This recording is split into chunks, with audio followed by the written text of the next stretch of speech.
ఉంటుందో ప్రభుత్వం వాయిస్ వినిపించే అవకాశం ఉండదు కాబట్టి జగన్మోహన్ రెడ్డి గారు అసెంబ్లీకి రాలేదు. రాకూడదని ప్రిపేర్ అయ్యారు.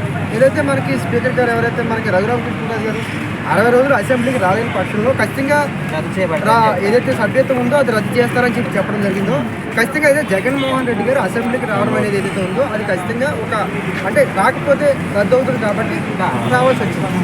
అంటే ఇక్కడ ఆయన ఓట్ షేరింగ్ గురించి మధ్యలో కూడా ఒక పాయింట్ తీసుకొచ్చారు జగన్మోహన్ రెడ్డి గారు. నాకు 40% ఓట్ షేరింగ్ వచ్చింది, నాకు ఇవ్వకుండా పవన్ కళ్యాణ్కి ఇస్తున్నారన్నారు. సో అక్కడ పవన్ కళ్యాణ్ ఏమంటారంటే ఇక్కడ ఓట్ షేరింగ్ కాదు, అది జర్మనీ సైడ్ ఉంటుంది, మన దగ్గర ఇట్లా సీట్ల ప్రకారం చూస్తారని చెప్పారు. సో దీన్ని ఎట్లా చూడాలి?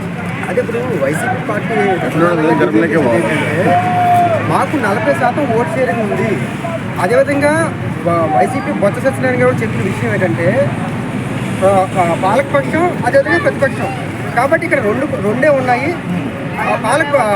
పాలకపక్షంలో టీడీపీ జనసేన కూటమి ఉంది, ప్రతిపక్షంలో వైసీపీ పార్టీ ఉంది. కాబట్టి మాకు ఓట్ షేరింగ్ అనేది 40% ఉంది కాబట్టి ఖచ్చితంగా మాకు ప్రతిపక్ష హోదా అనేది ఖచ్చితంగా ఇవ్వాలి అని డిమాండ్ చేశారు. ఇక్కడ ఏంటంటే లీగల్గా కావచ్చు లేదంటే చట్టసభలో ఎలా ఉంటుందంటే ఎవరికైతే సీట్స్ ఉంటాయో ఆ సీట్ని బట్టి మనకి ప్రతిపక్ష హోదా ఇస్తారు. ఓట్ షేరింగ్ బట్టి ఎవరు గతంలో కూడా ప్రజారాజ్యం పార్టీ గెలిచినప్పుడు కూడా ప్రజారాజ్యం పార్టీ చాలా ఓట్స్ వచ్చాయి, కానీ అది సీట్గా కన్వర్ట్ చేయలేదు. మనకు అమెరికా ఎలక్షన్స్లో అయితే మాత్రం ఓట్ షేరింగ్ బట్టి సీట్గా డివైడ్ చేస్తారు.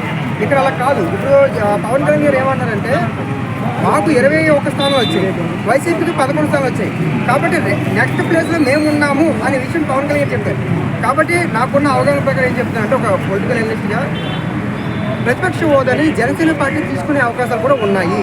లేదా భవిష్యత్తులో అంటే ఇప్పుడు ఈ సెషన్స్ కాకపోయినా సరే నెక్స్ట్ సెషన్స్ అయినా సరే ఖచ్చితంగా జనసేన పార్టీకి ప్రతిపక్ష హోదా వచ్చే అవకాశాలు ఉంటాయి. అంటే ఇక్కడ ఇంకో విషయం అన్న, ఇప్పుడు అసెంబ్లీకి పోయిన వాళ్ళంటే ఇప్పుడు ప్రజల సమస్యల గురించి కానీ వాటికి అంటే ఇచ్చిన హామీలు అంతా ఇలాంటి వాటి గురించి మాట్లాడాలి, కానీ అక్కడికి వెళ్ళి కూడా ఈ విధంగా ప్రతిపక్ష హోదా గురించి మాట్లాడడం కరెక్టే అంటారు.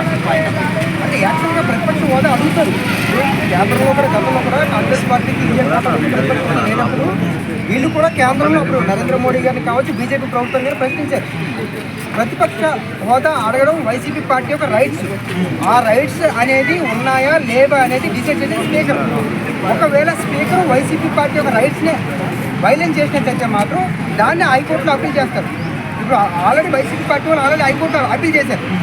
హైకోర్టు ఏదైనా స్పీకర్ గారికి డైరెక్షన్ ఇచ్చినట్లయితే మాత్రం ఆ డైరెక్షన్లో వైసీపీ పార్టీ యొక్క రైట్స్ వైలెన్స్ అయ్యి ఉంటే మాత్రం ఖచ్చితంగా దాన్ని పరిగణలోకి తీసుకుంటారు.